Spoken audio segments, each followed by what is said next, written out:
Derechos en Pugna. Conduce Gerardo Laveaga. En opinión de muchos observadores de nuestra vida nacional, el federalismo es el tema más importante de la agenda política y jurídica de México. Aunque la Constitución y muchas leyes definen sus alcances y límites del federalismo, hay campos como la salud, la educación y las finanzas donde no queda claro qué le toca a cada quien. Para algunos, la autonomía de las entidades federativas es una condición indispensable para el desarrollo del país. Para otros, no obstante, algunos gobernadores se han convertido en auténticos señores feudales que se despachan con la cuchara grande. ¿Dónde estamos? ¿A dónde vamos en materia de federalismo? Todos nosotros, abogados y no abogados, aprendemos en la escuela que México es una república federal. El federalismo implica una coordinación entre el gobierno federal, el gobierno central y las entidades federativas que se coordinan y que actúan de manera autónoma en muchos de sus ámbitos. ¿Pero de veras somos una república federal? ¿De veras contamos con estados libres y soberanos, como se anuncian ellos mismos? ¿No tenemos un feudalismo en muchas de estas entidades federativas que está dañando al país entero? Para hablar de este tema, esta noche invité a Derechos en Pugna a uno de los más conocedores, pensadores y políticos en materia de federalismo. Es un tema que suena aburrido, es interesantísimo. Invité a Jesús Murillo Caram. Jesús, es un privilegio tenerte esta noche con nosotros, que como todos ustedes saben fue gobernador del estado de Hidalgo, es actual senador de la República, preside la Comisión de Gobernación de la propia Cámara Alta, y bueno, si hay alguien que conoce este tema, eres tú. Jesús, ¿somos una república federal? Lo somos de derecho, en algunas ocasiones lo somos de hecho, formalmente lo somos, materialmente a veces, porque tenemos un federalismo indefinido. Un federalismo indefinido. ¿Qué significa esto? A ver, el problema, la mayor parte de los problemas del país, la gran reforma que este país reclama, es la definición de nuestro federalismo. Significa sencillamente definir competencias, significa sencillamente clarificar ¿qué le toca a quién? ¿Qué tiene que hacer cada quien? ¿Qué tiene que hacer el municipio? ¿Qué tiene que hacer el Estado? ¿Qué tiene que hacer la Federación? ¿Por qué digo que requiere definirse? Porque en el caso del municipio, por ejemplo, el hecho de que los artículos 115 y 116 unifiquen el criterio municipal, hacen pensar, y ahí es donde empiezan los problemas del federalismo, que San Pedro de los Palotes en algún estado se tiene que manejar igual que Guadalajara. Y eso nos genera unas distorsiones brutales, porque impones regidores en donde las condiciones del municipio podrían no requerirlos y tener otras formas de control mucho más directas por su tamaño. Y en los municipios grandes puede quedarle chico el 115. ¿Qué te genera problemas tan fuertes como no saber o no poder o no clarificar una forma de generar, por ejemplo, una policía única, o la forma de coordinar los mandos policíacos del municipio, el Estado y la Federación? Cuando yo escucho a muchas personas, oigo opiniones muy a favor de estados fuertes, libres y soberanos, pero oigo otras que dicen los gobernadores son sátrapas, son señores feudales, se despachan con la cuchara grande. Tú fuiste gobernador, tú lo viviste, tú lo sentiste, tú lo padeciste. ¿Los gobernadores que tenemos son en efecto señores feudales o son personas que se coordinan para tener entidades autónomas en muchos ámbitos? No podemos generalizar de ninguna manera. Y no se da en función del gobernador en turno, porque tú mismo lo estás respondiendo.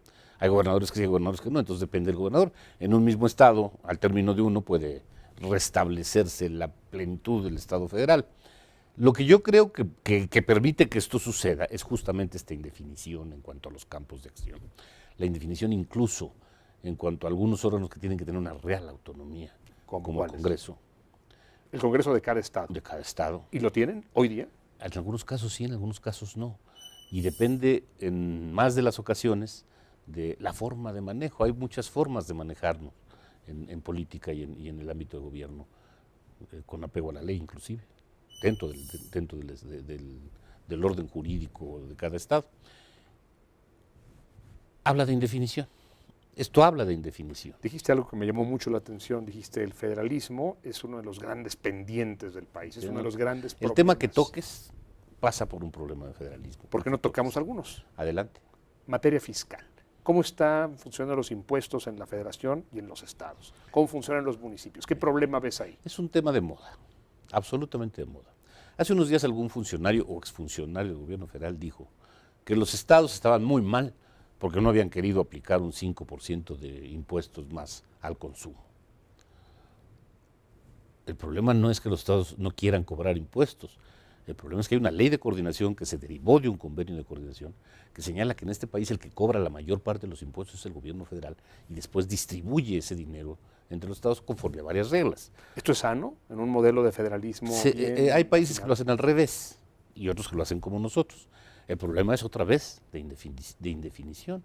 El problema es que tú no sabes cuál es la parte de ese dinero que corresponde a la participación por incentivos económicos que generan los estados, o no sabes cuál es por algo que también tiene que darse en un federalismo sano, que es una bolsa en la que tienes que fijar recursos para que los estados más débiles o más pobres o con menos crecimiento puedan empezar a crecer. O sea, desde tu punto de vista faltan leyes que definan qué le toca. Faltan definiciones más que leyes. Ahora, estas definiciones, ¿dónde se pueden...? Deben darse, a mi gusto, primero en una reforma verdaderamente profunda, la gran reforma que requiere el país, en la propia Constitución. La gran reforma, en materia de federalismo. Esa es la gran reforma. Hablemos de salud.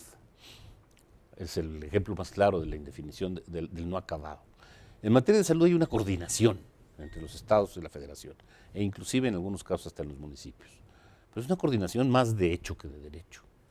Las facultades no están precisadas. Es muy fácil hacer un hospital y es muy barato. El problema de hacer un hospital lo puede hacer un gobernador. El problema es quién le paga al personal, quién mantiene el hospital. Eso es lo caro, eso es lo verdaderamente caro. En consecuencia, ahí empiezan una serie de cuestiones que cambian sexenio a sexenio, lo que demuestra que no hay una definición, o que la definición se da en algo que a mí me parece absurdo, una ley anual de ingresos que hace que la ley dure solo un año, que puedo entenderlo en el presupuesto, pero no puedo entenderlo en los ingresos. Me parece verdaderamente absurdo que cada año tengamos que estar cambiando de criterio jurídico. Pero de esto se deriva que cada año tengamos diferentes criterios en cómo aplicar en materia de salud y en educación es el mismo problema. ¿Pero por qué pasa esto en materia de salud? Y si quieres entra al tema de la educación. ¿Pero por qué tenemos una ley anual? ¿Por qué no hemos tenido la visión o la voluntad de tener una ley con mucho más alcance? No es que de mayor tengamos calado, de mayor una ley envergadura? anual en el terreno de la educación. Lo que tenemos es una ley anual en el terreno de los ingresos. Perdona, me expresé mal. Pero ¿por qué esta ley anual en materia de ingresos afecta a salud, a educación y a un montón de materias? Porque mientras que en un régimen federal sano no puedes aplicar el mismo criterio en función del nivel de crecimiento de las regiones del país, tú metes programas que les llaman de par y paso. Es decir, que el gobierno federal te pone un peso si tú pones otro. En un sistema en el que los recursos los capta el gobierno federal, le da una participación a los municipios y luego se las quita con un sistema de par y paso, deja prácticamente sin posibilidades de desarrollo a todos los estados. Esa es una de las razones, es una solo, no es la única, por las que hay una deuda enorme en los estados. Vamos a hablar de esta deuda de los estados después de un pequeño corte.